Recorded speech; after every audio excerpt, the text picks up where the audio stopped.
Research Now.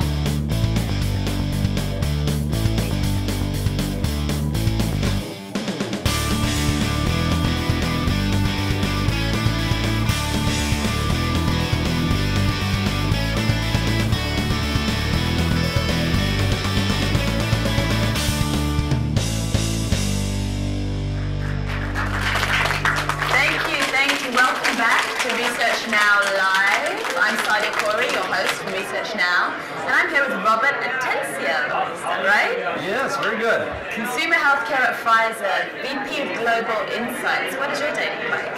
What does my day look like?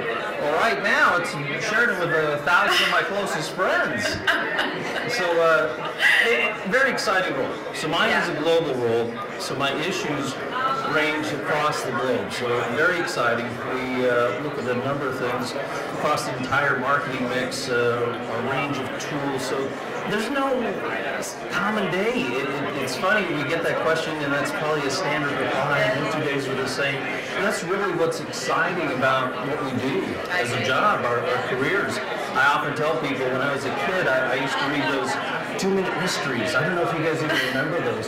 It actually prepared me for this career because it's, you know, here's a little story, here's a couple of clues, now what's the answer? So I have a 2-minute mystery every day throughout the day. That sounds like the dream job. So you've been in the research business for a while. Name one trend that you think's worth watching and something that you find interesting about that trend. Trends. I think trends are a really interesting topic because I've been talking to my team, a lot of other folks around the industry. I think there are 100 trends. There's hundreds of trends. And one of the most important things we can do as insights leaders is help prioritize those. Because, you know, you can't share all of it in a meaningful way, so you do have to get focused. One of the things I try and do, I look for trends that I feel are perfectly predictable, that you know it's coming. It's something big and it's coming right at you. And this isn't a new trend, but I think it's worth talking about for a few minutes. It's the aging consumer. And especially as you think about the baby boomers, big group of people. And they're entering a very interesting time in their lives. So they're going to hit 2 major milestones. Right. First, a number of them are becoming empty nesters. Right. And with that kind of change comes a ton of opportunity. So you think about all their purchase habits, the way they socialize with their friends, all of that changes dramatically. Let me share a funny story. At another company I was at, we were sitting around, a small group of us, and we were capturing trends. Hey, let's capture some trends. And we mentioned something about baby boom, and there's some sub-trends. And so we're writing them up on the board, and the guy raises his hand. Could you put one up there for me? The humanization of pets. Well, what's the humanization of pets? When you put little sweaters on them, when you put little hats on them, they're like, oh, okay, so we capture that. A couple of minutes later, a guy comes in late to the meeting, and I say, oh, do you want us to take you through this? No, I'll read through and catch up.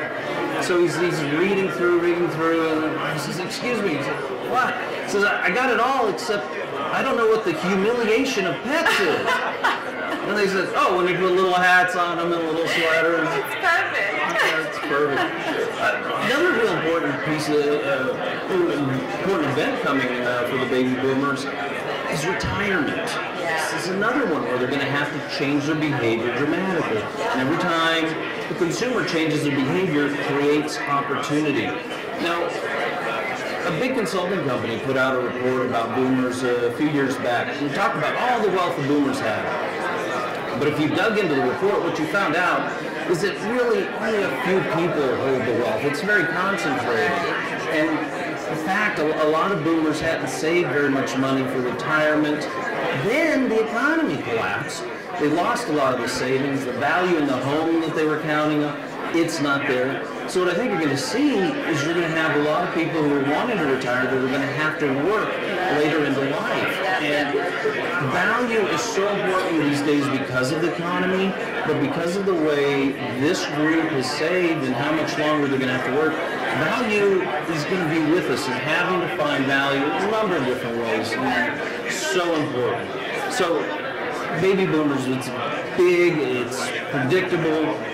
it's coming. I think there's a lot more we can do with it. Like I said before, people know this is coming. They always say, oh yeah, that product, that's an old one. But when I go back and I start asking, tell me specifically what you're doing, I get very short answers, and it's not very powerful. So it's here, the opportunities now. What are you doing? Real obvious one, as people get older, has nothing to do with boomers, it's just that there's a lot of people get older, more health issues start to develop. And again, we have more opportunity. Are we planning for that? Are we creating more products and marketing programs? And that's the big challenge across the industry.